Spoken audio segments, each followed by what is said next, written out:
Hey Savages, has this ever happened to you? You're listening to your favorite podcast, The Savages and Scholars, and then suddenly you look up to a starry night, and in a moment of satori you realize that asking what is the meaning of life is the wrong question.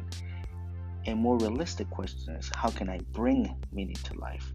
Well, here's one way you can do it. You can post a review to The Savages and Scholars on Apple Podcasts or Spotify.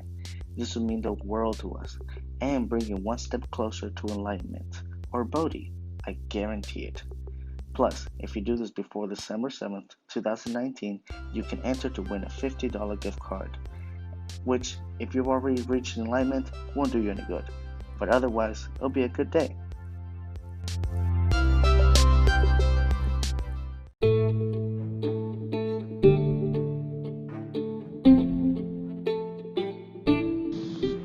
Hey Savages, it's me, your host. How's it going today? Good. Well, I hope you have your pants on because today's podcast is gonna be great. That's right, Monday starting out with a bang. And with that, we have my brother, Alvaro Sanchez, who is somebody that you would describe as a bodybuilder. He wouldn't call himself that. I tried making him call himself that, but he won't. Instead, he just owns the title. Anyways, it's a pretty good conversation about how to get into weightlifting, how to get into bodybuilding, and how to get into that type of world. We don't normally know how to even begin a lot of these journeys. And one of the best things to do is just ask somebody who knows. And Alvaro is somebody who knows. Hope you enjoy the podcast and see you later. Alright guys, the podcast has started. Welcome to the Savages and Scholars. My name is Miguel Dominguez. And how would everybody introduce themselves? Hey guys, it's Anthony. Nice to meet you again. Hey, I'm Frankie, Jiu-Jitsu black belt, entrepreneur, all-around guy. You sound like you have the suds, bro. The suds? Hey, this is regular old Janet. Sorry. My name is Alvaro. You can't see, but my outfit deserves a Grammy tonight. It does. Why does it deserve a Grammy? It's just album of the year, essentially.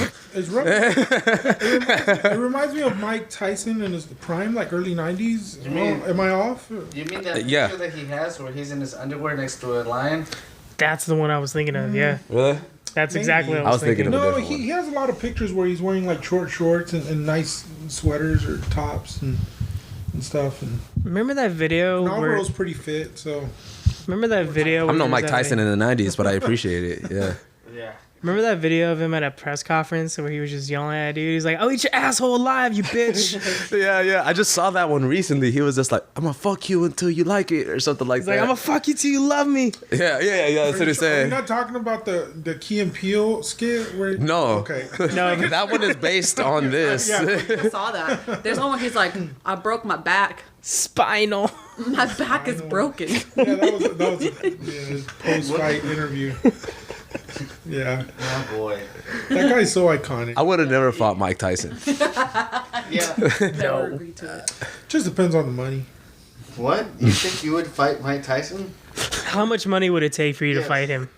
You know what? How much I would You take know you to what? fight I'm him not even like, yeah, I wouldn't even like make it that hard. Give me $500K and I'll do it. Go. 500K. You think you're worth 500K? That's how Mike that's how Tyson's low time? I set the bar. I just feel like if they gave me $500K, I could do something with that money. You would take a train wreck to the face for $500K. That's Yeah, what you're like- deciding right now.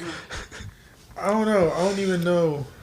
All right. Death would be a possibility. Yes. Would you still? That is a possibility. No, that is.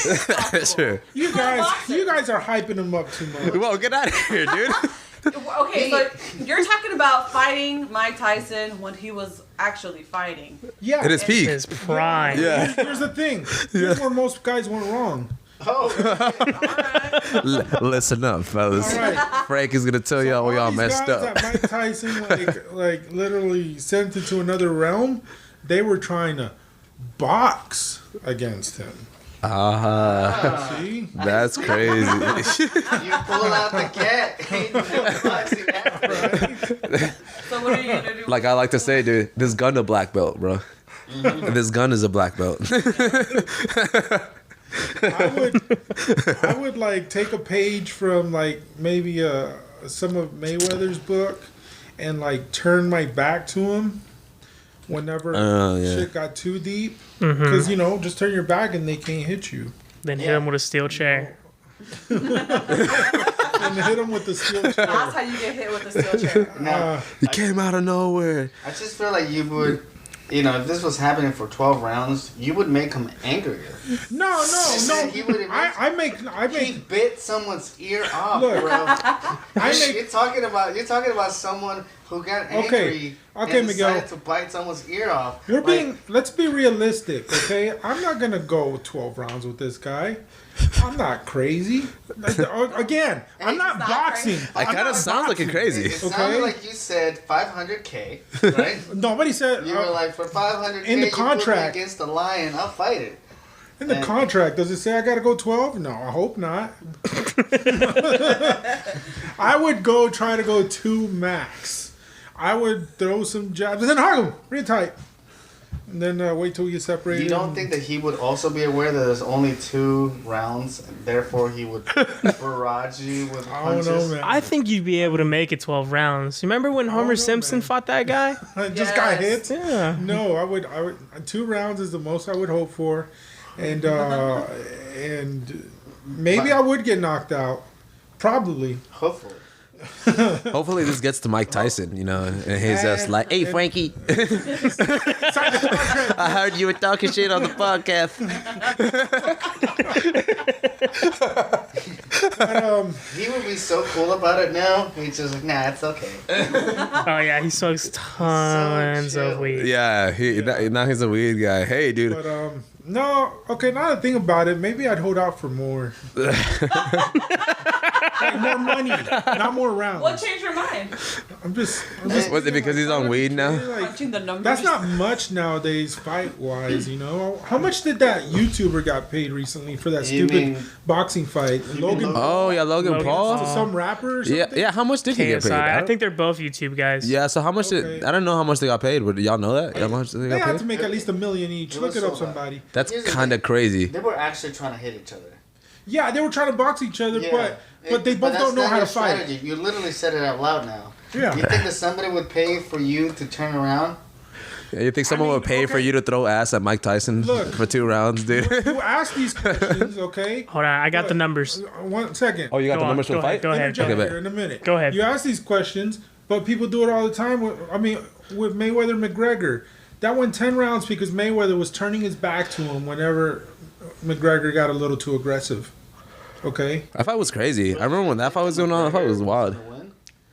I actually thought that McGregor could win. No, I actually thought that he could. I had no false expectations, but I don't buy the narrative that Mayweather carried McGregor for that long. I don't buy that at all. He was turning his back to him a lot in the beginning rounds. And McGregor was getting some decent shots. I mean, he's an unorthodox fighter. I think he followed that same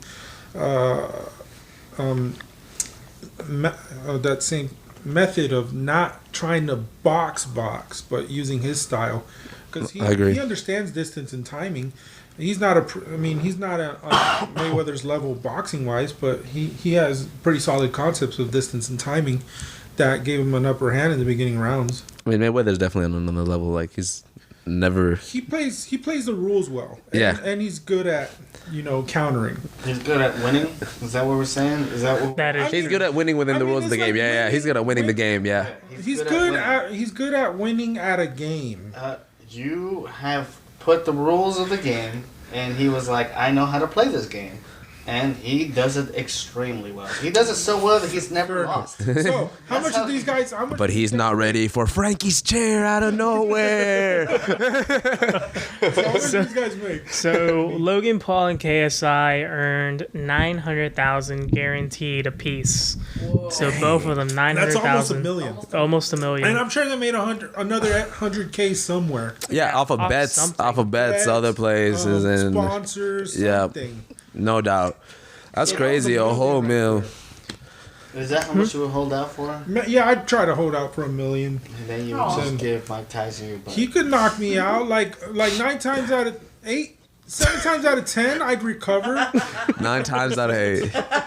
You know, I think I have a good probability of recovering from whatever injury he would give me. I would hope so. And then I could just, invest the money, make solid investments, and not have to work. Think about it this way: you get $1 million, you're spending at least $300K on medical after being knocked out. Because you get health Facial. You get Get that Vaporub, bro. healthcare in the contract, don't you? It's in the contract. You get.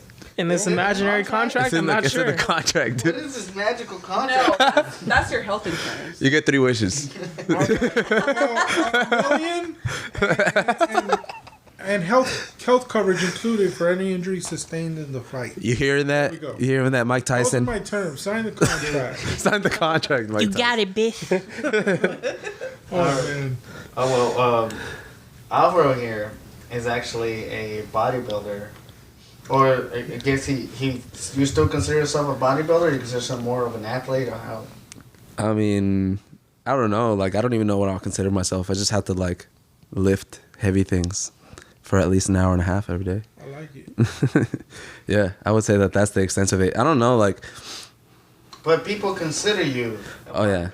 I would at least say I'm a body sculptor. Yeah. I do build my body, yeah. Have you say. done any like bodybuilding competitions or anything? So, like, last year and during the summertime, I did a physique competition. I wouldn't really consider myself like a bodybuilder specifically because that's like a tier. Gruesome, as far as like preparation wise, cutting weight and Yeah. getting your diet just really disciplined. Yeah, well, what really matters, especially like in physique competition, is like your body proportion, like that's part of it, and then the other part of it is like how lean you can get, like how much striation you can see in your muscle. So like most of the preparation time goes into keeping as much muscle as you can while cutting down in weight, and also like trying to make your body proportional the entire time as well too. So yeah, like I did preparation for about 2 months last year for a physique competition. Christian Guzman has, I don't know if y'all know about Christian Guzman. Yeah, Christian big Guzman. fitness guy. He's got a gym over in like Stafford. Yeah, exactly. Yeah, he held like his first competition, which the second time around was like one of the biggest competitions that he's ever done, like in Texas actually, in Houston for sure. But the first time around, prepped for like 2 months, both like lifting and diet.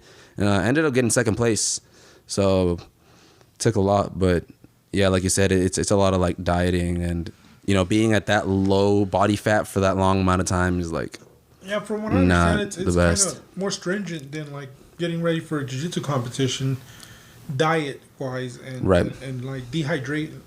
I guess cutting water weight wise, right. it's way worse than like getting ready for a jiu-jitsu competition in that aspect. Yeah, because like it gets to the point where like anything that you put in your body can make a difference. Like putting a slight bit more sodium in your body will make your body retain more water. Yeah. So like any striation that you might have had, like it'll get lessened. And like I said, at the end of the day, it's just like how lean do you look, how much striation do you see, and how proportional is your body, and like. So what are the proportions like? Are you talking about like your waist to your biceps to your head or to your chest? Like you can't be top heavy like big biceps and skinny legs or something. Yeah, like it has to like right. It's more like the aesthetic of the body, right? Like you don't want to seem too heavy here or too little heavy here. I think Arnold Schwarzenegger once said that like it's kind of like plastering clay on like a sculpture, and you just kind of want to make it look as pleasing to the eye as possible. Essentially, It says like I don't have any mistakes. I read recently that he was critical of modern bodybuilding. Yes. He's been very, very outspoken about that. A lot of like the older. It seems like they're not as 70s disciplined people. as the old guys. It's just or- because like bodybuilding has like branched out into like 4 different types of bodybuilding now. So there's the one that Alvaro does, which is what's the physique. Yeah, physique. Yeah. You're not trying to be big. You're, Right. Exactly. It's more about like looking aesthetically pleasing at the body mass that you are. So it has to do more with that than like looking huge, like looking big and proportional, which is kind of what you're going for whenever you're doing bodybuilding. Like you want the mass and you want the proportion, whereas and there's weight classes in that. Mm-hmm. Okay. yeah, it's different weight classes based on like height and the weight. It would seem like that, like the physique would have more functionality than just like, you know, the bodybuilders that just bulk up, right? Because they can't like touch the back of their backs. Like, You mean, they, like- they can't. You mean powerlifters? Yeah, or like powerlifters or people that like That's those. pretty different. Well, powerlifting is different from both like bodybuilding and because whenever it comes to like bodybuilding and physique, like it's more about the look. Like it doesn't even matter about the weight. Like it's just about how you look. Whereas when you're doing something like powerlifting, it's more about how strong you are, how much weight can you pick up. And Like a strongman. They don't even yeah, like a have strong man. Yeah, that's kind of like the strongman aesthetic, right? They don't have like very that much defined. definition, right? Exactly. Most of them are just like big. You're just going for strength at that Yeah. point. Yeah. There's just like, and I feel like there's just one formula for that. You know, you just lift heavier, eat more. Yeah. And when you're doing the physique, like there's so many factors that come into play. Like, you know, and it's gonna be different for everybody. Right. Now back to the different types of bodybuilding. There's like bodybuilding. There's a physique. Then there's a classic, and then there's bodybuilding, right? Right. And then whatever girls do. Legs and abs every day. What's the what was your diet like? So it's all about like there was numbers that I had to hit as far as protein, carbohydrates, and fat every day. And it was just like making sure that I held really tight to this numbers towards the end of the diet, like incorporating a little bit more carbohydrates because carbohydrates kind of make you like, they kind of make your muscles and your vascularity go up a little bit more. Okay. But it was like, I think I might have it on your phone still, but it was something like 65 grams of fat a day. Wow. Protein was up to like between 180 and 200, and then the carbohydrates was like 200 and I don't remember like really right off the bat, 200 and something grams a day on a normal day. And how did you come up with these numbers? So you figure out how much with your current body, your BMA, you figure out how much calories you need to maintain the current body that you have, and then you lower those numbers like a little bit, right? And then that's kind of how you like slowly start you stripping down fat and things like that, and then that's kind of how and it's kind of like you kind of have to guess it out at first. Like you do it little by little at the beginning until towards the end. Like that's where it gets the most intense. Same thing with bulking up. Like you figure out how much you need to maintain your current weight, then you start adding calories to that, and that's how you bulk up. So it's like you figure out how much you need to stay exactly the same as you are right now, and then depending on your goal, you kind of like mess with the numbers from there. But carbs, fat, and protein all have like their own caloric, like a nutritional value to each of these things. So you kind of, and people have different like methods of doing it, but you kind of choose where the calories that you're adding from are coming from. Like you can not choose them from your fats. Like maybe if you're trying to you want to increase your fats more, so you start eating more fatty things, or you start eating more carbs or whatever. And people have like different reasons to add different things. Because I was looking to get more shredded, I just decided to cut down on my fats, like as much as I could, and keep my protein high because I'm trying my body not to completely disintegrate into nothing. Because the protein is kind of what keeps your muscle from. Wait, can you say that again? What? What was the last thing about protein? Your protein what? Yeah, keep the protein high so your body doesn't just disintegrate. Would you say that somehow protein is good? Protein is definitely good. Yeah. Protein is what builds your muscles. The amino acids are the components that help your muscles recover, which is where the muscle building actually happens. Like you tear your muscles during the workout, new muscle grows over it as long as you have like the nutrients necessary for muscle. Amino acids, which somehow are involved with protein. Yeah, the amino acids, right? The amino acids are the components of protein, and these are what your muscle uses to recover after being torn, and then muscle grows over it. And this continuation process of tearing and growing over, that's kind of how you make muscles. Would you say that protein is overrated?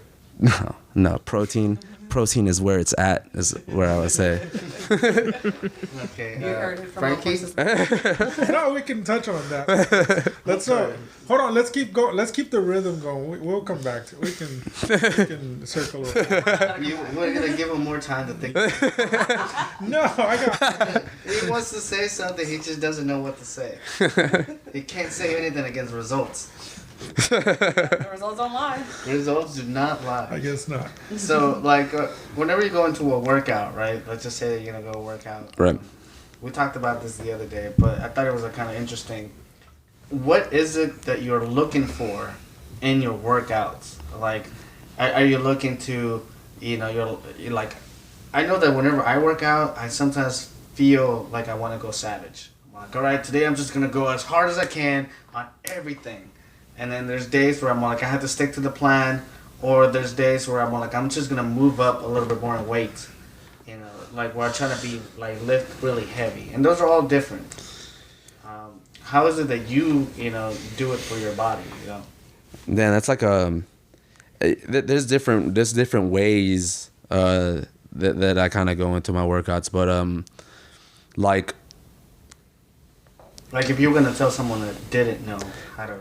Oh, well, yeah, like at the beginning, I think like one of the things you have to focus the most on, especially when you're looking for aesthetics, is like making sure that the workout you're doing is isolating the specific muscle that you're working for. So like being able to isolate the specific muscle that you want to be working at that time. Like, so a usual workout split would be like one day I'm doing back and bicep, the other day I'm doing chest and tricep, and then after that I'll be doing legs and shoulders. So this is kind of how I split like my entire body into the 3 days, and I just loop over these things. Reason it's split up like that is because when the back and bicep is considered like a pull day, because both back and bicep muscles are both pulling muscles. So whenever you do a back workout, the secondary muscle that gets used is your bicep. So just kind of put them all into one day. Same thing with chest and tricep, that's considered like a pushing day. And it's the same thing because whenever you're working chest, the tricep is a secondary muscle that gets worked out. And then, the leg day, that's kind of on its own. And shoulders is kind of like, people do that differently. Like sometimes they'll incorporate it into their back and bicep days, but I just do it on my shoulder day, on the leg day, because I just hate doing legs alone because I can't see the gains if I just do legs. But part of the focus is making sure that the workout that you're doing is isolating the specific muscle that you're trying to work out.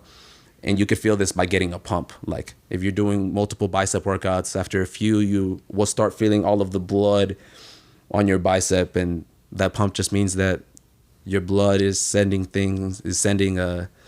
what your muscles need to recover in that specific body part. And that's how you know that you're... Oxygen. Yeah, the oxygen. That's how you know that you're working out the right muscle. And antioxidants and protein. And amino acids. Protein. All the essentials. Amino acids are the building blocks of protein. Yeah. But that mind-muscle connection is like what's most important. And then after that, like... Mind-muscle connection. Yeah. Right? That's very important. Yeah, the mind-muscle connection. That's like the first thing. All right, muscles, let's do it. Yeah. And then as you're doing it, you're like, I'm doing it. And just like, do it one more time. And then when it stops, and you're like, doing it another time. And then you just keep on going as many times as you can. I heard someone once say, I think it was a trainer or someone I just overheard in the gym. It was like, when you're doing an exercise, you need to put your mind in that muscle, essentially. Like think about, actually feel the working out that muscle. Yeah, exactly. Like feeling the contraction. Like whenever you're doing like a workout, it usually has like a stretching part and then a contracting part. So if you really focus on the contraction of the muscle, then you can feel like where the muscle is tearing, because at the point where it contracts, that's whenever the muscle like does the motion of tearing. Right. So focusing on the contraction, that's where That's where you can really figure out the mind muscle connection in a like a I guess like a physique or a bodybuilding workout. Like that's what you're really focusing One in thing on. I've also heard recently is like people say things like engage your core. Yeah. Like that just seems like weird to me. Like, like What does that mean? Let's say I'm doing bicep curls. Like, Yeah. I gotta engage my core. Like it's. I feel like it's enough effort just to be lifting the weights. Now I gotta think about, doing something else aside from doing the exercise that I'm doing. I wouldn't. I mean, like, I personally wouldn't say to do that. I would just say to focus on the bicep curl if that's what you're trying to do. But Like, just isolate it. Hunched over like this. Of course not. No. You gotta engage your core. Is that? Yeah. Like tightening up. That's like a whole nother thing. Yeah, that is and I a could whole be nother thing. exhausted and I gotta engage my core. Yeah. Oh my goodness. You're already at the gym. Yeah, he already. So it's like, look, he already did you the favor by coming to the gym. Now you're gonna tell him to engage his core. Hey man, you're asking for too much. Like a lot of these things you're saying. You want him to wash your dishes now? A lot of these things you're saying, I wonder if they've like always been common knowledge forever, or like their recent developments. Because when I used to exercise years ago in my jean jacket, no, like it was so much more. It felt so much more simplistic. Like we would do, of course. I was a lot younger, high school. Yeah. And part of the football program is we just had a lifting program the off season, and we would just do your basic exercises. Mm-hmm. Which were bench press, squats, deadlifts. Exactly. Yeah, these are the core workouts. A lot of it would focus heavily on your core and leg muscles, because that was really important in football. Right. Exactly. And power. It was a lot of powerlifting, hang cleans, deadlifts, things like that. But we would focus on the techniques of the lift. Yeah. But I don't remember like them advising you so much on the little details, like engaging your core. Right. Or putting your mind in the muscle or something, Right.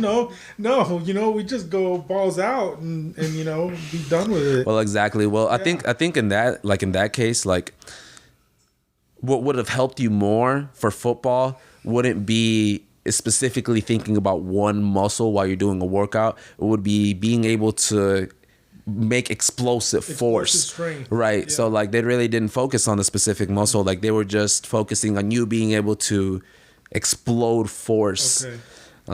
Whereas me, since I was doing physique at the time, and initially what got me into lifting was thinking that I just wanted to look good. It was just it's like refined lifting. Yeah, is what you're doing. Exactly. Like I'm choosing the parts. Like a lot of.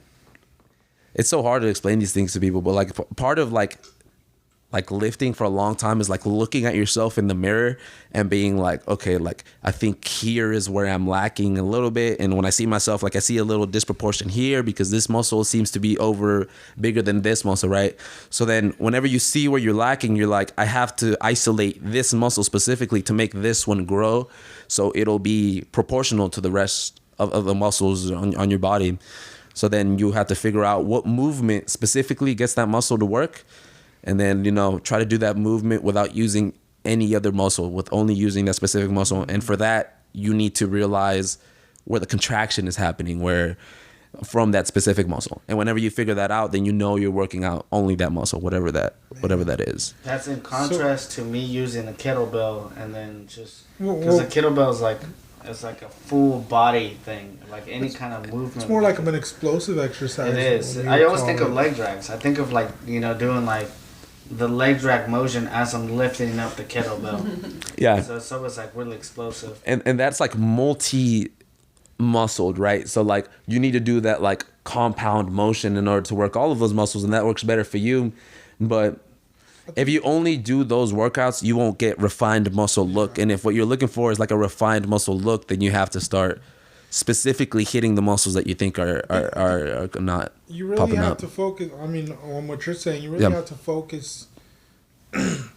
As hard as you have to focus on those groups, to the outside, it would seem like vanity, but you're really just focusing on yourself. Yeah. Which, I mean, people should be doing anyways. I mean, people should just be working on themselves, whether it's, I mean, physique lifting or, I don't know, just getting healthier in general.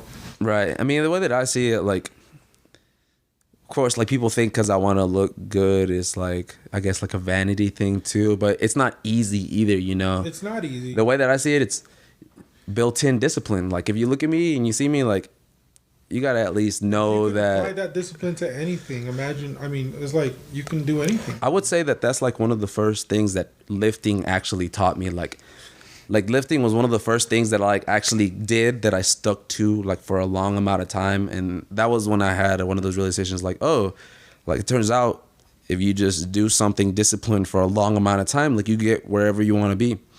And I think that like even now where I'm at now, I'm still kind of riding off of that original discovery that lifting helped me like go through, you know?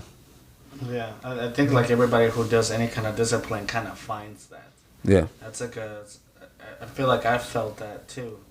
I know for sure that as soon as I felt the discipline of, or got the discipline of discipline, I'm like, oh, okay, this is what I'm supposed to do. Just do it. And you just keep on doing it. And you're going to suck in the beginning because that's what always happens. You just suck. Like I remember like wanting to learn in programming, and this goes into like Alvaro also is a programmer, and like I remember telling him about this. I remember telling Alvaro about programming, and us just sitting down and trying to figure out what the hell we were looking at, because like a lot of coding is just not conducive. It is completely. They say like it's another language, and it really is. It's completely another language, but not just that. It's just like a completely different way of thinking, because every single thing has to be spelled out, but it's not spelled out in English. So you know you're like things are happening, and I don't know why they're happening, but I know that they're happening, and I know how they're supposed to look. I just don't know what I'm doing. It's just like a weird situation where like. It just took a lot of like discipline to go through. Yeah. Yeah, people always like ask me like, oh, how do you like get to the level that you're at? And it's like, I used to have like a long spiel that I told people. I'm like, okay, if you want to do this, you have to do this, right? And then I kind of stopped doing that because I realized that I would just go through the spiel and people would not do nothing. Like I would just tell them this and then they wouldn't do anything. And I'm like, well, I worked hard to get to this point, and I'm like telling you what you need to do, and you're like not figuring it out. And I realized that's because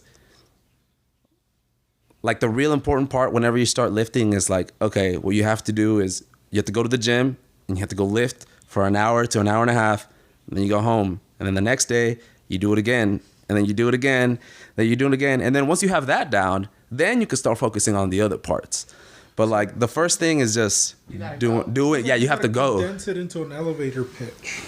I mean, what you're saying, like. I mean, I think I just like, yeah, I condensed it. I was like, look, like if you really want to get into lifting, just do this one thing I'm about to tell you, and if you got that going, then they come back. They come back, and we'll have the rest of the conversation. So, there's no point. So where do you normally lift? Like, do you go to your Fitness Connection, or do you? Yeah, I go to 24-hour fitness. Yeah, okay. I just go to 24-hour. Is there any like circles you run with that are also into the kind of lifting you do, or is it just more of a personal thing? I mean, there's other people that go to the gym that like. Sometimes I'll go with a friend of mine, Austin, and sometimes I'll go with a friend of mine, Johnny. But I don't have like a crew or like a gang or anything that I like go lifting with. Like with the lifters. I mean, there are circles like that. Yeah, there are. Yeah. Like those are the north side lifters. Stay away from. You stay away.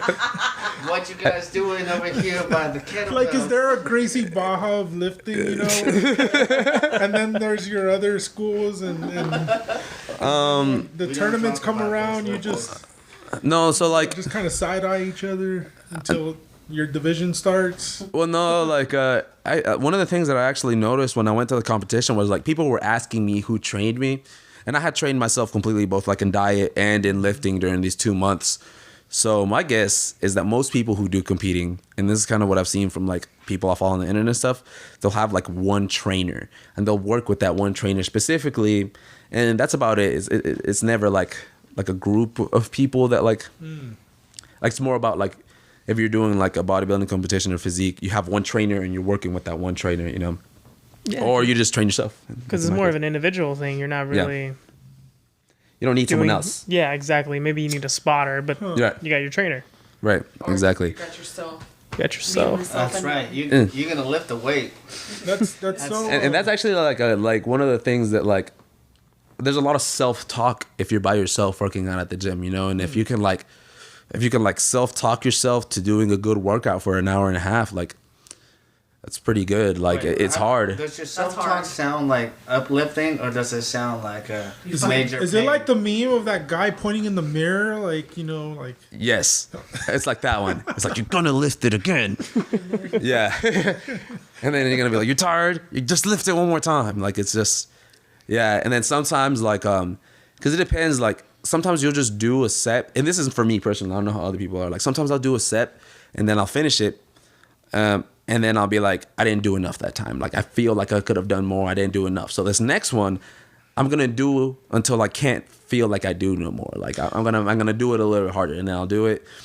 And it's just like, it's almost like catching a wave. Like, you have to catch a good wave of motivation kind of like built on yourself for about an hour to an hour and a half. You know, And that's the hard part. That's crazy because, like for me, I always do the opposite. Like I talk myself out of it. I'm like, I did enough. But I think a lot of people. Yeah, that's the usual one. I came, I'm here. I did something. But the other day, I went to El Francolí to run. And I was like, all right, you know, like I took my pre-workout and I was like, this is going to be a serious run. I'm going to see how far I can take it. And then once I started running, I was like, oh man, this is really hard. But I was like, I just started. Like, let's just keep going and see what happens. And it was getting progressively harder because when I run outside, like I can't breathe as well as when I run inside. I don't know if anybody else has this issue, like I do. But allergies? Yeah, it's allergies, and I don't like taking allergy pills. I don't like the way they make me feel, so I just don't take them. Don't breathe. Just don't breathe. It's like a good exercise in discipline. Yeah, so like I was going and I was like, the worst thing that could happen is like I ran out of breath, I pass out, whatever, fuck it, let's keep going, let's see what happens. Yeah, you know, I'm like my legs were hurting and I was like, this is fine. So I kept on running and I was like, I'm gonna get to the point where I can never get to this point running. Like I always stop before I get to the point. I don't know where you turn the corner where the forest is, and like I'm gonna stop there. And then once I got there, I was like, no, I can keep going. Like I'm gonna keep going, but I kept on going. And guess what? There was a snake. Like a real snake? There was a snake on the trail. And it stopped me in my tracks. I was like, oh no. You know what kind of snake it was? It looked like a coral snake. It was red, black, and had like a little thin so it white might be stripe. poisonous, it might not. Yeah, Right. you don't really know. Depends I on don't the know. pattern. There's a little hymn. Yeah, But I don't know what the hymn sounds like. I don't know You're it. not going to stop and count the pattern. Like, I think that the hymn goes like, if there's a snake, run away. And you know what? I scared the snake. It scared me, and I scared it because it kind of shriveled up into itself. And then I was like, oh God, like I can't. I almost stepped on it, but once I went over it and kept on going, I was like, let me go back and take a picture of it. I was like, nope. You know what? Number one rule of nature is you don't mess with things, and they don't mess with you. So just let it be. And I was like, I'm gonna continue just walking. Like I guess my stamina ran out and my motivation ran out. I couldn't run anymore. But you had already won. I did. And you had already made your goal, and then you surpassed the goal. I sure did. I did it to the point that I said I was gonna stop, and I attempted to keep going, but God had other plans for me. So, I bet you that snake was also doing its little jog thing, and it stopped on its track, and it went home, just like, I didn't get to finish. Can you jog without legs? it's slithering really hard. Yeah. So it's just slithering faster. Slogging. Slogging. So your whole journey, it sounds more like individualistic. Definitely. Which is really impressive. Like in jiu-jitsu, I think when I started, there was people that motivated me. Like you'd come into this classroom setting or this group setting, and those people who had more experience than you, those people who took you under their wing and would teach you things, those people that would beat you and you would be like, one day I'm gonna beat them, and then so you just come in on a regular basis, interact with all these people. So inside of that community, y'all would all push each other to progress. I think that helped me a lot in getting to black belt. Which is incredible, by the way. Thanks. Incredible. Yeah, that's like off the chain, man. But it's what would that be like if it was just all up to me? Like it would like Yeah. So now I think of like, okay, now that really helped me, you know, and it was a positive influence in my life to stay healthier than what I would be without it. Now, like trying to do anything else has been difficult because it's more of an individual undertaking. Like I've tried bicycling and everything, and I don't really do that regularly. Yeah. And I've even tried to like roll with the group, and then I'd find a bunch of reasons why I just didn't like it. What about that flipping tires thing you like to do? Yeah, that was individualistic. It wasn't like a group setting. Yeah. You know, it was up to me, so I didn't keep up with it. Right. I feel like I gravitate towards more the group settings, like the community. So like as far as lifting and exercising goes, like I've been looking into like signing up with like a CrossFit or something. Yeah. Because it's more of a group setting. You show up, you put in an hour, and they have it all set up, and then I'm like, okay, let me find a school where there's like some beast training, then I can just aspire to be like them. Right. You know, they would push me, or I would aspire to get to their level. Mm-hmm. Because on an individual level, I just feel like it's really hard to get that motivation to just do it on my own. Yeah. Yeah, it is pretty difficult, but also like I don't know, like I said, it's kind of like the beginning is the hard part, you know, just starting is the hard part. And as soon as you have like some kind of momentum going, that even within yourself, like you could kind of continually build that up. And for people, it's always the hardest at the beginning. But man, it's weird. I'm trying to think of like the things that like inspired me like in the beginning when it was nothing. And things I think about are like anime, like like continually watching anime and being like, okay, like I kind of want to look like. Hey, if Naruto can do it, he doesn't give up. Exactly. I want to be a Hokage. No, but I do remember like this one specific thing. Like I remember one of the first times that I tried to go to the weight room. This was in middle school. I think this was like in 6th grade or something. I went in the mornings. They had like the weight room open and you could go in, and there was like older kids doing bench press, and they had 15 pounds on each side, I remember. And I was like, okay, I'm going to try to do that. So then I tried to do it, and I just completely necked myself. Like as soon as like the weight went down, like collapse of the arms, like I couldn't even hold it up, necked myself. And like just that specific moment, like after that, I was just like that's not going to happen again. Like I'm going to make sure that I know what I can do next time I do it. And what about the haters? There's always haters. Motivate you? Yeah, I would say that's exactly what that scenario I'm explaining. Yeah, the haters motivated me really hardcore. You know, it's funny because like I don't ever think that there's actual haters, or if there is, There's just quietly haters. I find hater acknowledgement just a weird trend. Like, I don't know, why would you spend energy and effort like giving them any acknowledgement? They feel you. If they do exist. They feel your rage, and that's what keeps you going. Yeah. The haters. You do it for the haters. Do you ever think about how you used to look? And does that ever motivate you? Because I feel like that motivates me more than anything. Like, seeing how I used to look and how far I've come, and it's like it's so easy to go back to the way that things were. It's different. It's more difficult. It's to stay in shape and to keep getting better, but just thinking about how things used to be and how I used to feel, and I don't like that, and that's not going to happen ever again. I think like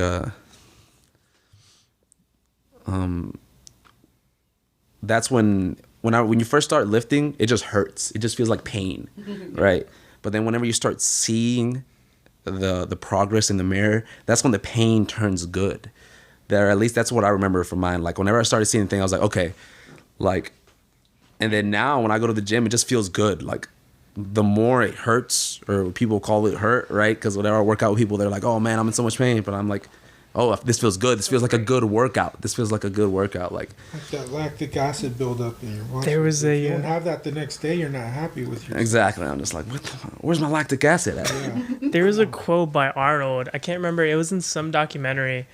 I don't know if Generation Iron. I think it might have Probably. been Generation Iron, most likely. It's a good movie. It's a good. Yeah, it's it's a good really documentary. good. They have like 3 editions now. Yes. They have like a new, they have like a modern bodybuilding one now. Yeah, it's pretty good. yeah. All on Netflix, I think. Yeah. Right? Green and Yeah, oh with yeah, her. Phil Heath. Yeah, that one's fire. Yeah. the gift. Yeah, that one's Hank crazy. Green, the people's champ. But in this documentary, they're like talking to Arnold, and he's talking about working out, and he's just like, I mean, it's so good. Like, he's comparing the pump to like coming. Oh yeah. He's like, Oh yeah. yeah, he's like, it's like coming. I'm coming in the gym. I'm coming at home. I'm coming all the time. Man, that's great. Right? I can You definitely poor. see that. Is that how it feels? I don't think I'm on Arnold's level yet, dude. That's the goal for tomorrow's lift. Like, You feel like you're coming everywhere? yeah, I just have to feel like I got a nut. Like I don't want to feel like I got a workout in. I want to feel like I got a nut. That's a good way to finish November. Yeah, for real. Now, I want to take a nap after a set. Like that's how good I want this nut to be. You know what I mean? I think it's Now, weird. Anthony, you just started back to going hardcore working out. Mm-hmm. How does that feel? Because you went for a while where you were not working out at all. Yeah. Just training jiu-jitsu. No, well, Even not even training Yeah. jujitsu, I was like very inconsistent on and off again. Honestly, I was in like a really like pretty bad like depressed kind of state, Yeah. you know, for a good couple months. And like what got me out of it was listening to Tyson Fury. He was talking about his comeback and everything.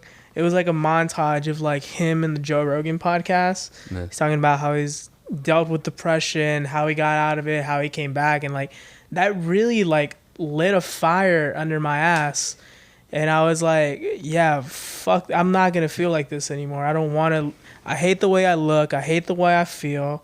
Every day sucks. Like Yeah, man. This isn't gonna keep happening. Right.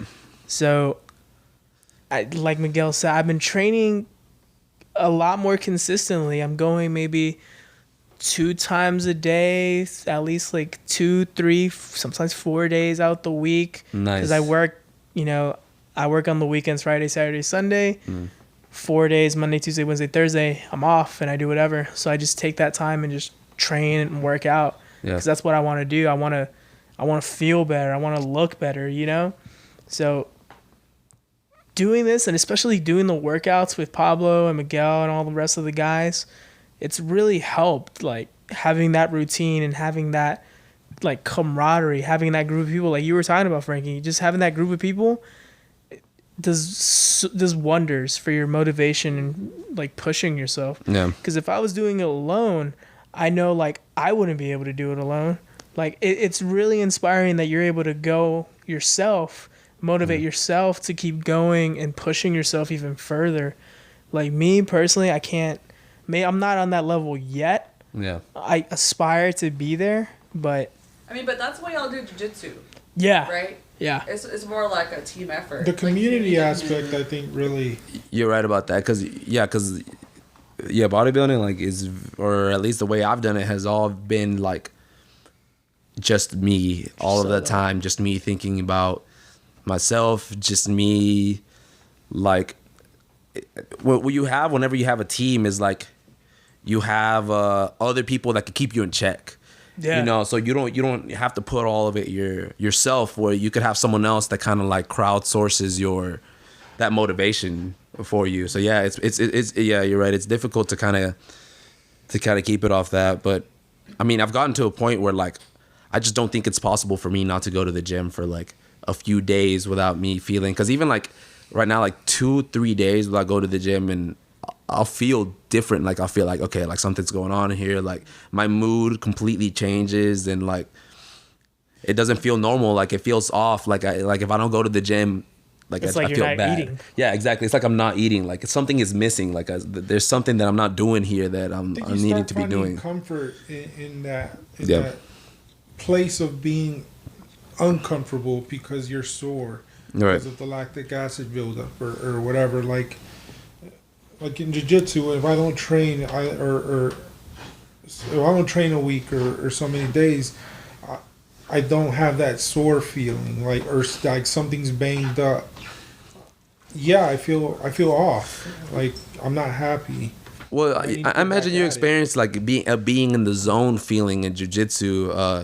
The same thing with the gym, like just being able to be in the zone for an hour to an hour and a half, like does something different to your day, you know? Yeah, Like I guess you're right. You phase out. You don't think about anything else. You don't think about whatever bills or whatever it is that weighs on you during the course of your week. Yep. When you're doing that thing, it just disappears. Like when you're lifting Yep. or when you're rolling or training technique, it just all goes to the background. And this is whenever you're at like this is whenever you're performing the best, when there's none of this stuff weighing on your brain, you know, like whenever you're just in the moment, that's whenever you're performing at the highest capacity that you can. And that's another thing that the gym taught me. Like so many times I've gone to the gym and I'm like, I don't want to be here. I don't want to be here at the gym. But like I have been able to successfully like push myself from that thinking to like having some of the best workouts of my life, you know, like stemmed based off of that thinking. And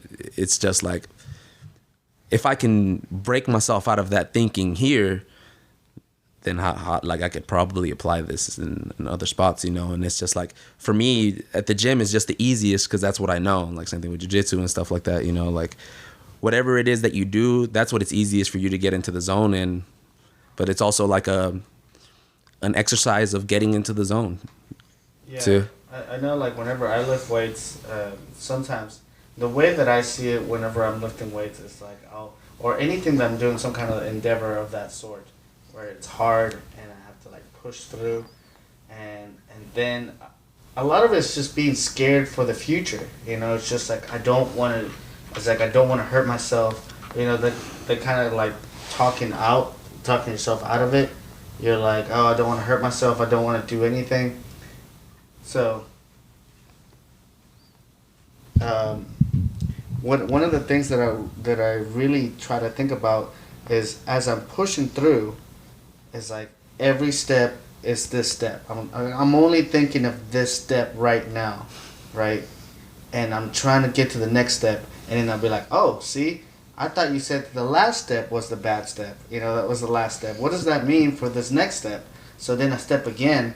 And then I'm all like, all right, so I said 2 steps ago that was my last step. How come I'm 2 steps ahead? That means I'm a liar. It means that all I've been doing is just lying to myself, lying to other people. You know, because sometimes you'll be like, if you're in a group setting, sometimes you'll be like, oh, I just can't, or whatever. So I try to really not even talk while I work out. I usually try to like kind of stay to myself, try to keep to myself a little bit. I'll say jokes or whatever, but whenever it comes to like lifting the weight, I try to really focus on knowing that I tend to lie to myself. And I tend to be like, all right, I know that I'm a known liar, so I'm going to go ahead and lift a weight that I don't think I can lift, and then I end up doing that much better. It's like, I can't do it. See, look. Oh, I can't do it. Yeah, no, it's always like that. I know that people don't push themselves in that regard. And then sometimes you just gotta like pass through your own self, you know, because like just proving that you lied makes it so much easier for you to continue. I think that's just a good way. On the other hand, yoga is the exact opposite. What are you doing, sir? Nothing. Keep talking. All right. Yoga's pretty fun. I've been talking to people about yoga a lot lately. Yeah. Just I love it. randomly. They're like, "Oh, I'm thinking about putting yoga in my workout regimen." I'm just like, "Yeah, do it." What yoga do you do? Like, do you go to a yoga studio? Do you do it? Black Swan? You go to Black Swan? Black Swan. Black Swan is a spot, man. Black Swan on Kirby is the one I go to. Yeah, that's the best one. Yeah, all the That's the shotties best. go to Black Swan. Oh yeah, they Kirby. do. Yeah, They do. What'd you say? all the shotties are out there at Black Swan. You know, Straight every up. time that somebody says that something hurts them, like, oh, my back, you know, it's been hurting, or I have a problem with my neck or my knee, I'm like, do yoga. I'm Yeah. like, what? Do yoga. And don't complain to me about something hurting, because I'm going to keep telling you to do yoga, because I don't want to hear you complaining, and that's actually going to help you. Like, you won't feel the pain anymore after doing it. They didn't do no yoga. They didn't do no yoga. They didn't do They no just were yoga. complaining. Let me tell you, they didn't do no yoga. Yep. Popping ibuprofen like it's candy. You know, just like, yeah, we should get over. And then you send them a message, hey, I'm doing yoga on Tuesday. Are you available? It's just like, oh no, Tuesday's Game of Thrones night. You know, it's just some kind of crazy. I don't know what day the Game of Thrones night is. This person has chosen Tuesday. I mean, they're just lying to me. It's obviously Sunday. This person lied to me. They just did not want to. They just did not want to go. And in yoga, I don't think Frankie would like it because you have to engage your core. No, You do engage the when core. when I was younger, Scuba instructor. I was hitting yoga pretty hard for a little while. With your jean jacket? Yeah. No, You enjoyed it? How was it for you? What kind of yoga were you doing? I was doing power flow. Okay. Man, that's tough, dude. Yeah. That stuff, dude. Yoga is not easy, dude. It's First of not. all, It's not. not easy at all. I did yoga right before a tournament. Well, the day before. I think you told us about this. Yes. It was a- It changed my it whole was a bad attitude. idea. It was like, because I was the entire week I was killing it in the gym. I was doing really good at jiu-jitsu. I was killing it in the actual gym, and then whenever I did the yoga the day before, all of my aggression left. I felt like a brand new butterfly. Yeah. I remember what you said. You were like, I don't feel like fighting anymore. Yeah, blue belt, purple belt days, I was hitting it pretty hard. That was fun. Yeah. What made you stop? There was nobody pushing him. No, it's just like Did you go to Black Swan? no. I went to Yoga One. I really like that Oh, okay. place. You wouldn't stop if you went to Black Swan. You think so? All That's the where there's girls shotties, were right? I want to be at that level of those girls there, man. Like the other day, we saw like she was a pretty big girl, but man, she was like fit and like toned. And I'm always proud to see like whenever women like when they take off their shirt and they're just wearing sports bra. I'm like, oh my god, like I want your confidence. I'm gonna do it too. I'm gonna do it. Like these like the girls there, like it's no joke, man. They go hardcore. Yeah. Yeah, girls that do And go the hard. dudes, man. Yeah, Yeah. straight up. Yeah, yoga's tough. I went No, there. I went to no yoga the other day, and I was just like, I was pretty lean at the time. I was very lean, and I was just like, oh man, I can't wait till I take off my shirt because it's gonna have to happen. I sweat a lot.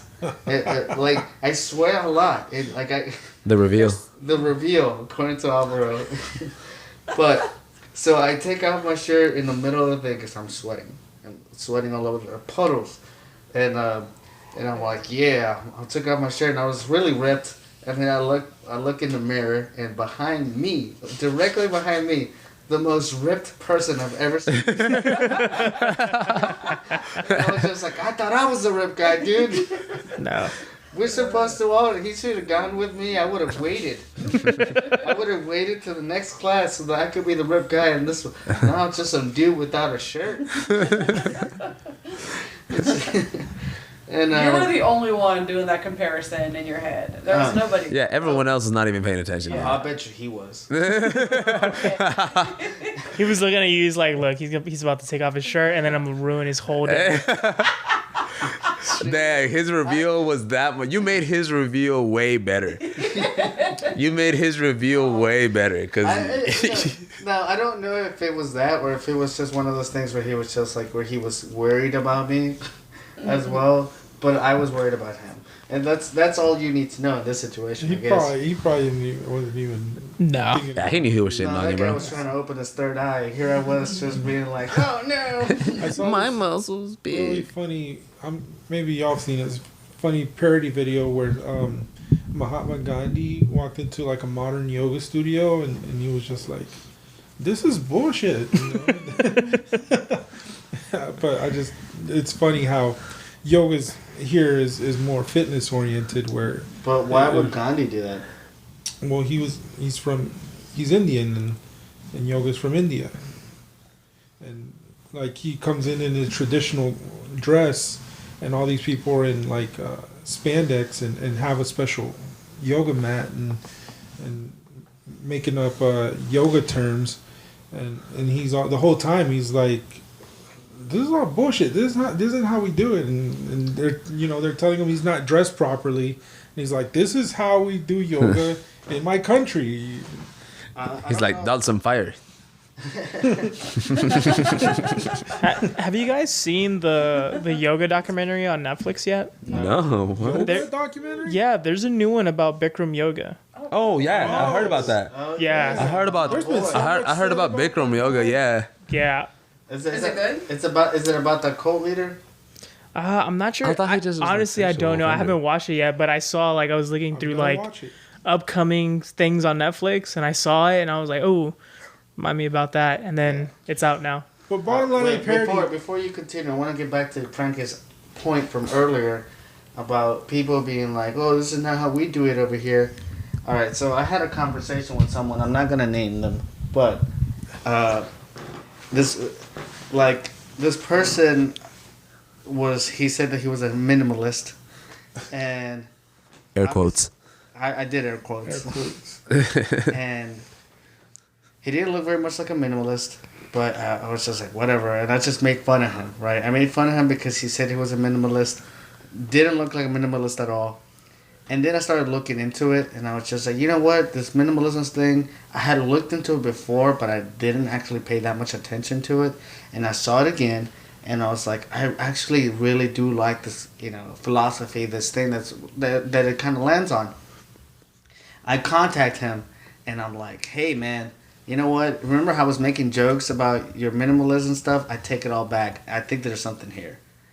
And then I posted the video that I was thinking, and he was just like, oh, that's just some bullshit, new age minimalism. And I was just like, what? Bro, I gave you props. Hey, I'm like, He's the real minimalist, is what he's trying to tell you. He's not a poser minimalist. He's one of the OGs. Yeah, he's one of the OGs. OG He was doing minimalist. minimalism before minimalism even had the minimal in it. It's just the ism. And I was just like, come on, bro. You get first mover, you get first mover clout. All right? I gave you that clout. You got to accept that there's that this movement, if it's a movement, is going to move on and probably get better, more advanced, at least in certain aspects of it. Yeah, things change. They branch out. Like, things don't always stay the same. Yeah. It's kind of like, I don't want to say that it's like Nintendo. Because it's for everybody. That everybody can do it. It's right to E for everyone. Yes. Deep for everyone. Yeah, it's kind of like saying you're a gamer, but you only played Super Mario 64, but now you're trying to play Call of Duty. You know what I mean? Like, it's just not gonna hit the same. Like, I would say that the person's still a gamer, right? You're still playing games. It just feels really weird whenever somebody's just like, that's not how we do When it. someone's gatekeeping. the gatekeepers. The Yeah, gatekeeper. That's a good way of saying it. that is the way that you say it. Yeah. I didn't even know that was a word. Yeah. Are there gatekeepers like in the gym? Like if you go work out? Of course, Really? yeah, dude. What do they do? They flex harder whenever you walk. Yeah, they just, They grunt. yeah, they do the grunting, or they're just like, yeah, it just depends what you mean. Like, yeah, Do they ignore you whenever you ask for the weights? no, it's more like, I don't know. They just try to make themselves seen, like I just think that's what it is. Oh, well, so it's not very much gatekeeping. Nah, there's no actual like people who will, or at least it's not me.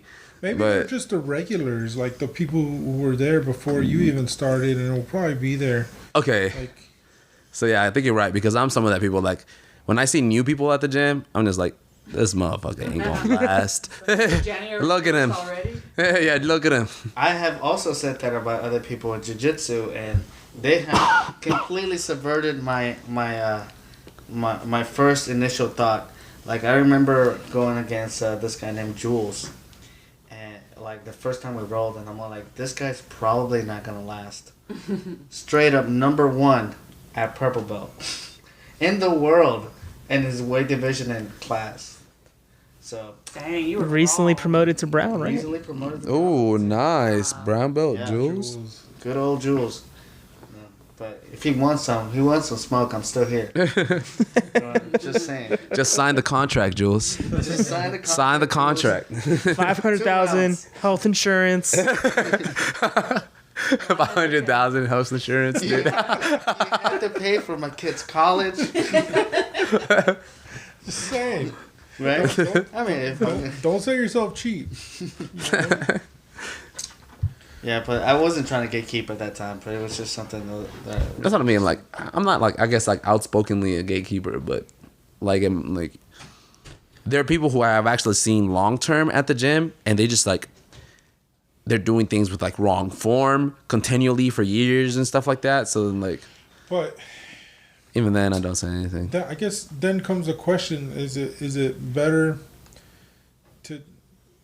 They might be doing it wrong, but they're doing it consistently.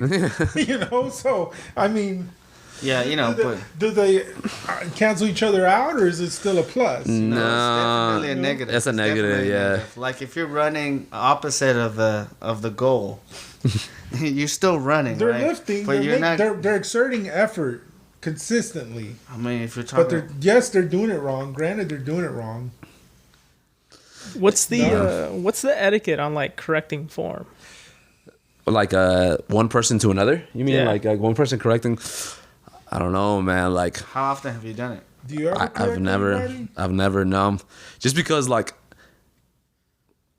working out isn't one specific thing, like working out is like a whole spectrum of things that you could do. So I just don't know if they're doing what I think is wrong form or they're doing Maybe something they're completely doing another different. Style. I don't know. Yeah, I've like, definitely but there's some gotten things where like people corrected. like get like really heavy weight and they'll do like even less than a fourth of a repetition. They won't do the whole motion. They won't do the whole motion, right? And Or they'll bounce it off their chest. Is that bad form? Bouncing? yeah, Okay. I mean, it depends what your goal is. Is your goal to grow your chest? Because if that's the goal, then that's wrong. But if your goal is to just get the weight up as many times as you can, then bouncing off your chest. See, that's what I mean. Like, if you're going Is there for a just benefit from bouncing off your chest? I mean, You feel strong. exactly, yeah. Besides that ego pump, I mean, it's more like are you trying to prove yourself how strong you are? Because if you are trying to prove to yourself that, then pushing it up as many times as possible, it's what's going to prove that to you, Whereas the other thing is, are you just trying to grow that muscle specifically? In which that case, what really matters is, I mean, a combination of both, right? Like being able to push it as many times as you can, but in the correct form. I've always wanted to be a strong man. That's always been like my, look like a strong man, dude. But I feel like my Like, shortness. Frankie's the most strongman looking dude in here. I feel like, yeah. I'm far removed from my structural strength prime. I don't know. I don't think so. I don't think so. I don't think so. I mean, with that man. attitude, of course. I was a beast back in 12th grade, but What's stopping you from being a beast now? You can still be a beast. Yeah, you can still do it. probably. But Yeah. Yeah, not Why probably. not? You I can. mean, Tyson Fury did it. Why wouldn't you do it? Exactly. You just don't want it enough. That's I guess not. Yeah, I that's- guess not. Like It's the not answer. important. I know I've put it in my mind that if I pursue something like that, I would train jiu-jitsu less because it's just hard to make time, yeah. extra time. I mean, maybe I get you because I had that same thought like the other way, because I was doing lifting first and I was doing jiu-jitsu, and shit's not easy, dude. Like, Yeah. and it's like you're a black belt in jiu-jitsu, and you want to continually be doing it, like. You're willing to give up that time to do other stuff. Well, I feel or like something I feel that. like in jiu-jitsu, once you get if you want to be like a perpetual competitor and always be competing at the highest levels, Yeah. then yeah, you want to be you want to be training, as much as you can. Right. But if you're a hobbyist, you can cut it down to 2 days a week and like go do exercising, Yeah. the rest of the week, and you'll be fine. True. Because you've been training long enough, you kind of got it. I mean, you're okay. You're not going to forget jiu-jitsu. Right.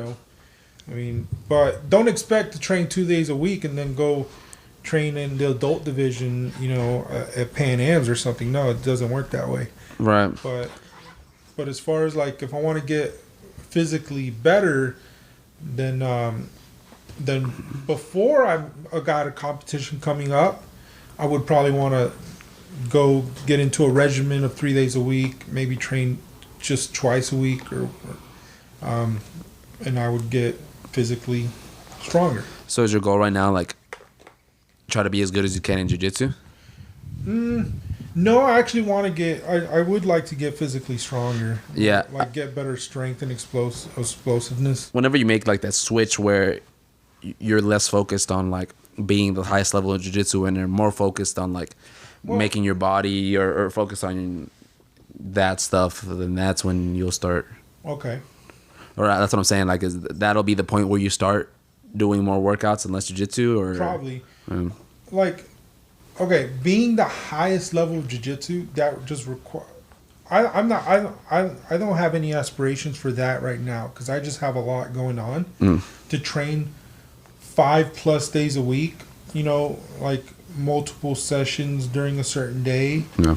Like some of these guys are doing 2-3 workouts a day. Having a family, having a full-time job, side business, all that. Yeah, that's not realistic to me. Right. But so I'm happy just being able to do local tournaments. But like even if I place at a local tournament, maybe even first place, I know in my head I'm not top level. Yeah. I mean, don't fool yourself either. There's a lot of guys out there, man, that it's a profession. Yeah. And they'll make you feel like you're starting from square one. Yeah. Now that I've been training a lot more, like I've noticed like I see the same people a lot, and it's funny that you bring up like family, work, and everything, because the hardest working guy I've seen in the gym, and honestly, without a doubt probably the hardest working guy. Do you know Simon? No. Simon, he's an older blue belt. He's like 40 is upper 40s. His master's 3. He's master 3. He's up there. So that's like, I think that's like 5 years after 35 every. So it's like 5 years would be 40. That would be master 1. 5 years, master 2 would be 45. Yeah. So I think he's either within the 45 to 50 range. He's somewhere there, but he trains like an adult. Like legit. I'm gonna go drill with him tomorrow morning at 6. Like he drills at 6. He goes to the afternoon class. Then he'll go drill again an hour before 7 p.m. class, and then he'll do a 7 p.m. class. And then like on a Tuesday when we work out, he'll go do a workout at like 5 p.m. Yeah, but Frankie has a job. And I'm like every time I see, it's a running joke between me and Simon.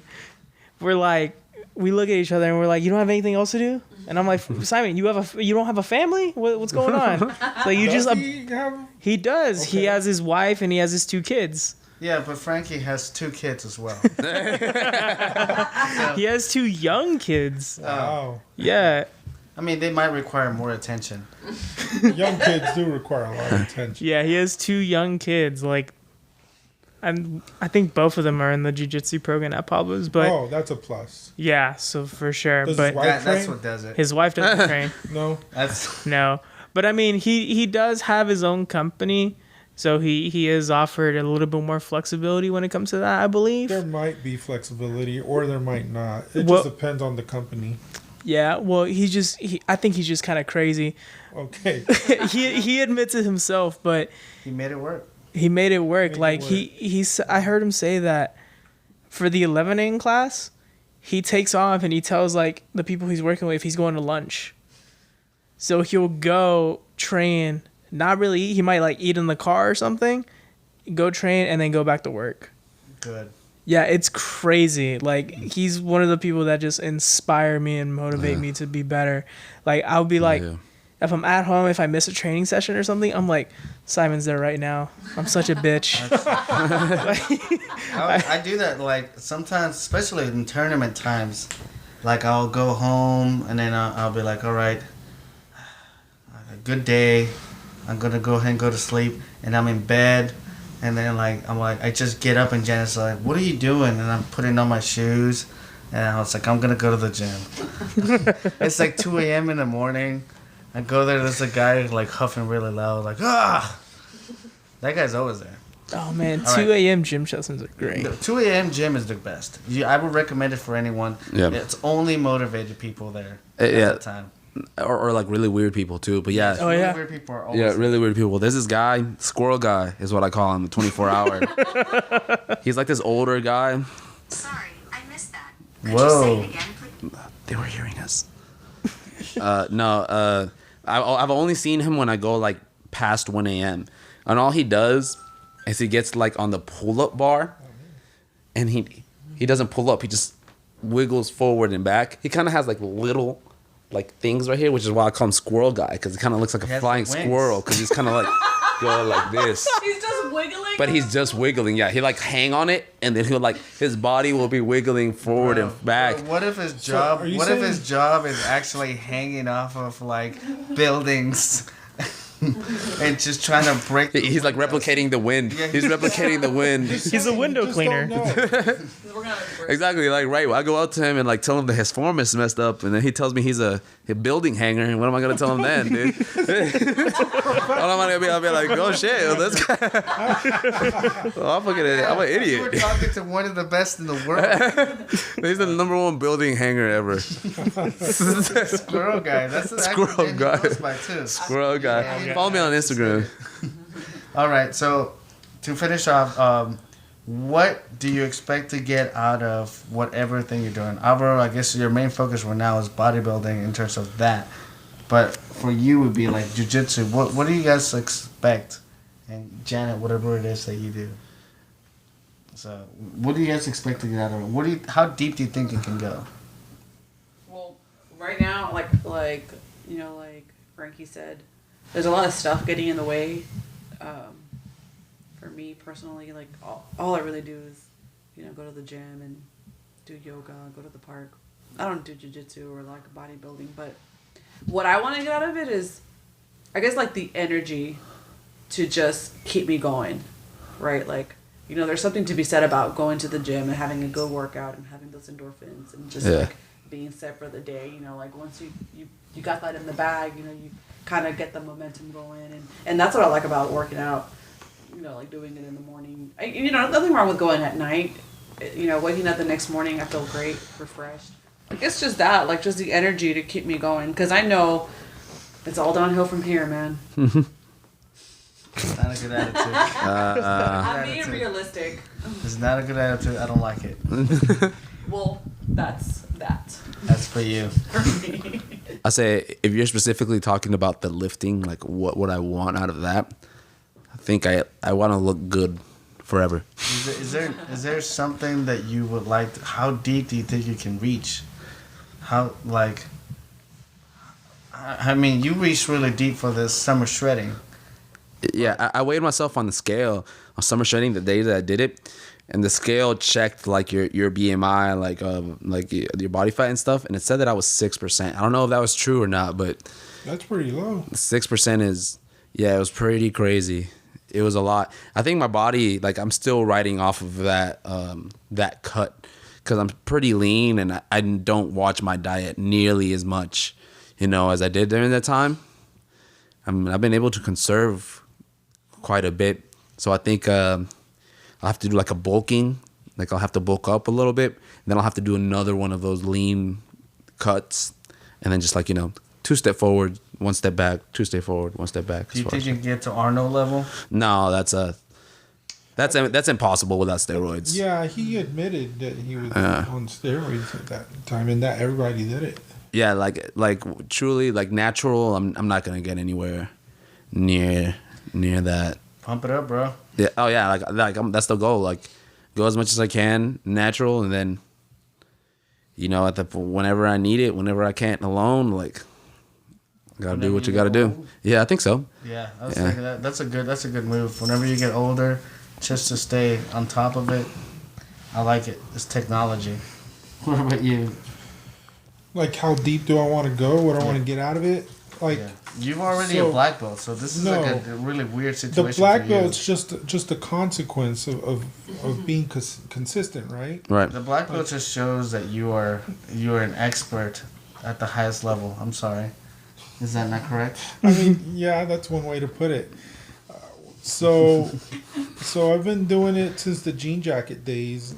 Oh, damn. Not really. I think I started in 2006 or something. I Jean jacket days. I lose count, but somewhere around that point. This jean jacket got some pit stains on it. But at one point, life happened. I got married. I had a kid. I started focusing on being a provider more than just doing me. Yeah. And at that point, I just didn't train jiu-jitsu. I didn't exercise. I stopped taking care of myself. And then, like, I started becoming a family man, and that shifted, like, a lot of what's important to me. But inside of that, when I had a kid, like, I always wanted to play with him. I wanted to be able to keep up with him. And being so out of shape, I was like, yeah, this isn't happening. I mean, he's still a baby, and I feel like I have a hard time keeping up with him. Right. And so inside, and then seeing how my dad and my uncles have aged, from them not taking care of themselves, abusing alcohol and whatever. Like, I can't follow that path. I know that I have a predisposition for diabetes. So I really have to make a solid effort to keep up with myself so I can, be as young as I can for my family. Yeah. And take care of myself. So that's the main motivation for me and what jiu-jitsu does, because when it comes to doing something that keeps me active, I already said, like, going and doing exercise on my own, that's really difficult. Yeah. But showing up to a class where, like, today even Carlos called me and was like, "Hey, you're coming to class today?" And I was like, "Yeah, man, I'll be there."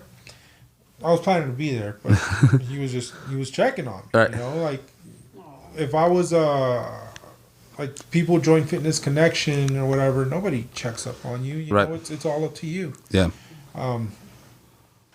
But that's my main motivation. So, like, even like, so a lot of times,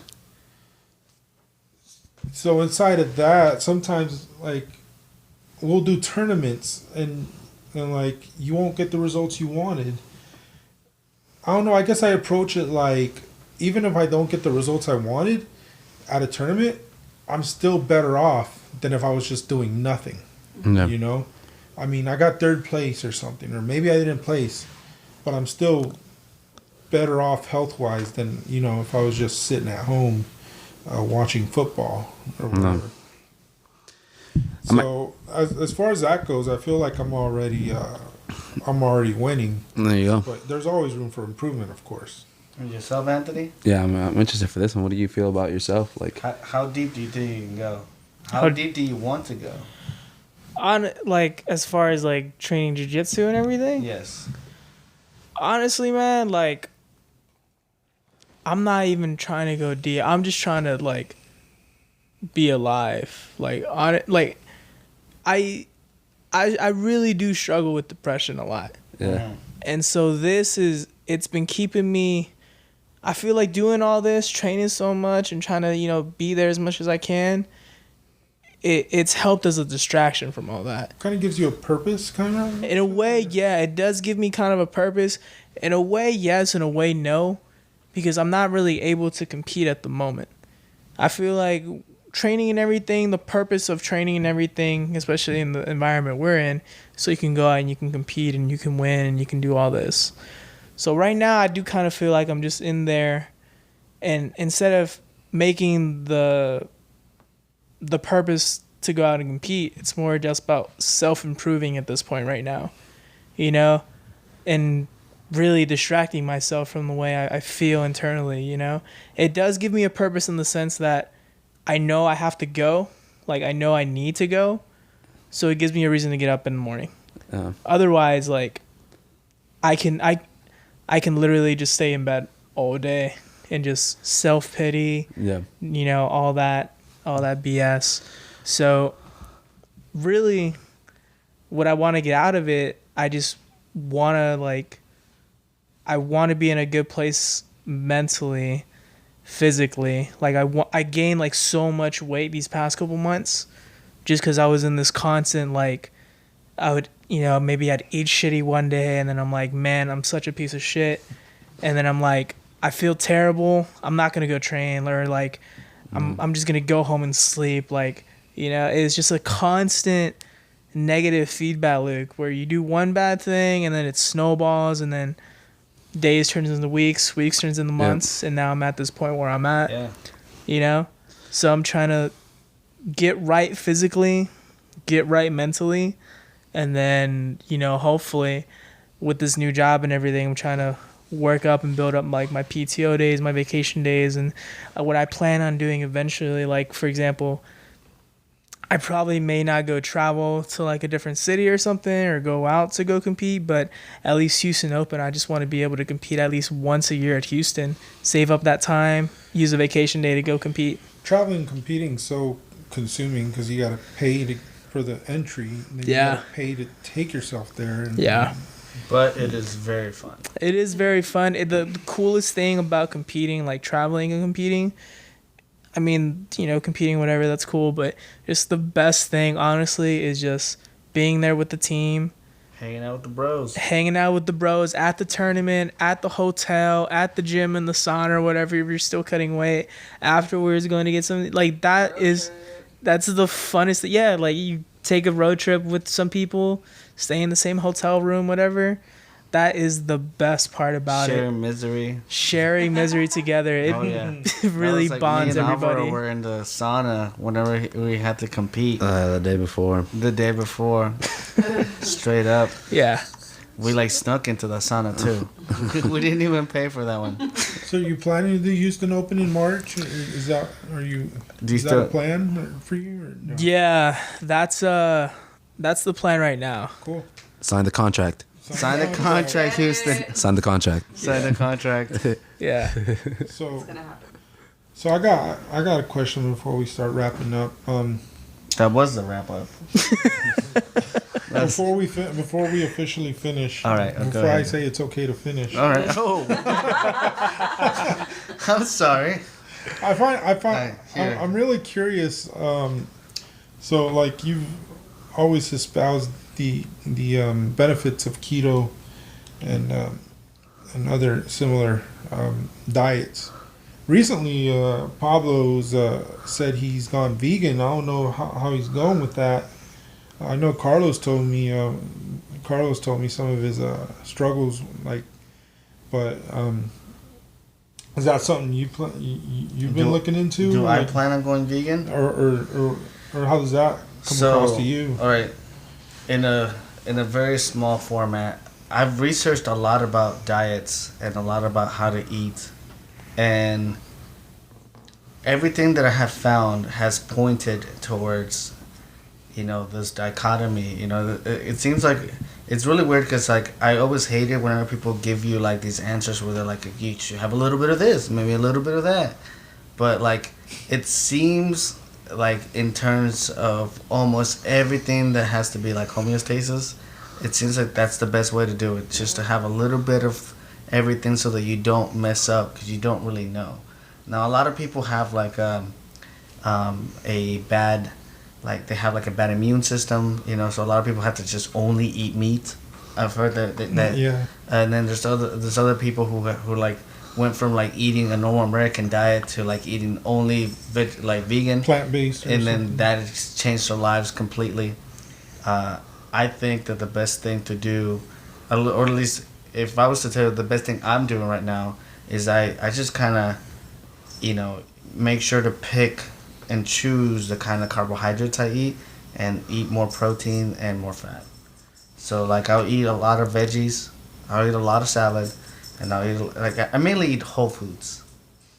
Like not just at Whole Foods, or I you eat Whole Foods? I eat at Whole Foods a Both? lot, but I mainly eat Whole Foods.